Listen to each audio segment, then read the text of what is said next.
എല്ലാവർക്കും നമസ്കാരം. പുതിയൊരു വീഡിയോയിലേക്ക് സ്വാഗതം. മുൻപൊക്കെ നമുക്ക് എന്തെങ്കിലും ഒരു അസുഖം വന്നു കഴിഞ്ഞാൽ ഇതിനെ നമ്മൾ എങ്ങനെ നേരിടും എന്നുള്ളത് സാധാരണക്കാരായിട്ടുള്ള ജനങ്ങൾക്ക് ഒരു ഭയമായിട്ട് തന്നെ ഉണ്ടായിരുന്നതാണ്. പക്ഷേ ഇപ്പോൾ പല തരത്തിലുള്ള ഇൻഷുറൻസ് സ്കീമുകളുണ്ട്. പ്രൈവറ്റായിട്ടും കേന്ദ്ര സർക്കാരിൻ്റെയൊക്കെ ആയിട്ടും, സംസ്ഥാന സർക്കാരിൻ്റെ ഇല്ലെങ്കിൽ പോലും കേന്ദ്ര സർക്കാരിൻ്റെയൊക്കെ ആയിട്ടും പലതരത്തിലുള്ള ഇൻഷുറൻസ് പദ്ധതികളുണ്ട്. അതുപോലെ തന്നെ പ്രൈവറ്റ് സ്വകാര്യ മേഖലയിലും ഇതുമായി ബന്ധപ്പെട്ടുള്ള ആരോഗ്യ ഇൻഷുറൻസ് പദ്ധതികളൊക്കെ ഉണ്ട്. പക്ഷേ ഇപ്പോൾ വന്നിരിക്കുന്നത് നമുക്കറിയാം, കേന്ദ്ര സർക്കാരിൻ്റെ ഒരു പ്രത്യേക പദ്ധതിയുണ്ട്, ആയുഷ്മാൻ ഭാരത്. ഈ പദ്ധതി പ്രകാരം 5 ലക്ഷം രൂപയുടെ വരെയൊക്കെയാണ് ഇൻഷുറൻസ് പരിരക്ഷ ലഭിക്കുന്നത്. ഇത് കൂടാതെ കൂടുതൽ ആളുകളെ ഇതിലേക്ക് ഉൾപ്പെടുത്തുകയാണ്. അപ്പോൾ എല്ലാവരും ഈ ആയുഷ്മാൻ ഭാരത് ഉൾപ്പെട്ടിട്ടുള്ള ആളുകൾ, 70 വയസ്സ് കഴിഞ്ഞ ആളുകൾ പ്രത്യേകം വരെ ശ്രദ്ധിക്കണം. ഇതുമായി ബന്ധപ്പെട്ടുള്ള വളരെ പ്രധാനപ്പെട്ട ചില അറിയിപ്പുകളാണ് ഇന്നത്തെ വീഡിയോയിൽ ഉൾപ്പെടുത്തിയിരിക്കുന്നത്.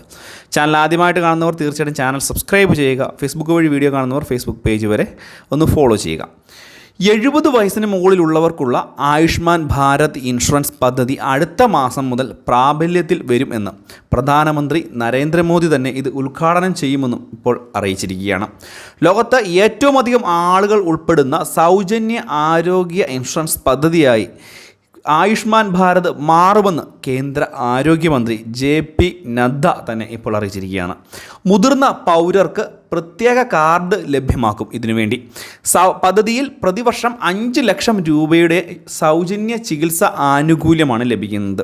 മറ്റ് പല വിഭാഗം ആളുകൾക്ക് മുൻപ് തന്നെ ആയുഷ്മാൻ ഭാരതിൽ ഉൾപ്പെട്ട് ആനുകൂല്യം ലഭ്യമാകുന്നുണ്ട് എന്നുള്ളൊരു കാര്യം കൂടി ഒന്ന് മനസ്സിലാക്കുക.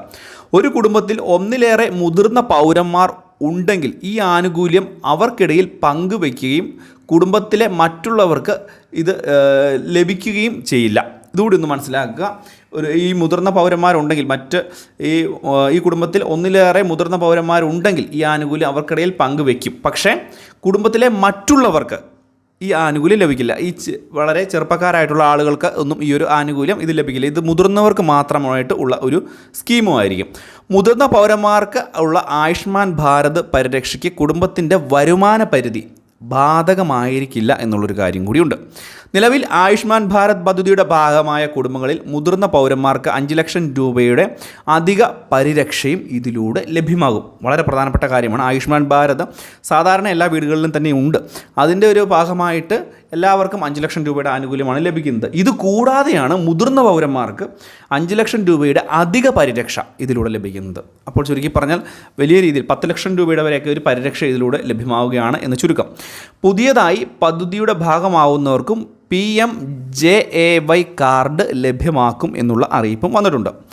CGHS, എക്സ് സർവീസ്മാൻ, പങ്കാളിത്ത ആരോഗ്യ പദ്ധതി അടക്കമുള്ള കേന്ദ്ര സംസ്ഥാന പദ്ധതികളിൽ ആനുകൂല്യം നിലവിൽ ലഭിക്കുന്നവർക്ക് അത് തുടരുകയോ അല്ലെങ്കിൽ ആയുഷ്മാൻ ഭാരതിൽ ചേരുകയും ചെയ്യാം. ഈ ഒരു കാര്യം കൂടി മനസ്സിലാക്കുക. സ്വകാര്യ ഇൻഷുറൻസ് ഉള്ളവർക്കും ESI സ്കീമിൻ്റെ ഭാഗമായവർക്കും അധിക പരിരക്ഷയായി ആയുഷ്മാൻ ഭാരത് കവറേജ് ലഭിക്കും. ഇതോടെ ശ്രദ്ധിക്കുക. 6 കോടിയോളം മുതിർന്ന പൗരരുള്ള 4.5 കോടി കുടുംബങ്ങൾക്ക് പദ്ധതി ഗുണം ചെയ്യുമെന്ന് ഇപ്പോൾ കേന്ദ്രമന്ത്രി അറിയിച്ചിരിക്കുകയാണ്. വളരെ പ്രധാനപ്പെട്ട അറിയിപ്പാണ്. 70 വയസ്സിന് മുകളിൽ പ്രായമുള്ള ആളുകൾക്കും ഇത് വളരെ പ്രധാനപ്പെട്ട ഒരു അറിയിപ്പ് തന്നെയാണ്. ഇതിനായാലും മറ്റുള്ള ആളുകളിലേക്ക് കൂടി ഷെയർ ചെയ്ത് എത്തിക്കുക. 70 വയസ്സിന് മുകളിലൊക്കെ പ്രായമുള്ള ആളുകൾക്ക് ഇത് വളരെ വലിയ ആശ്വാസം നൽകുന്ന ഒരു അറിയിപ്പ് കൂടി.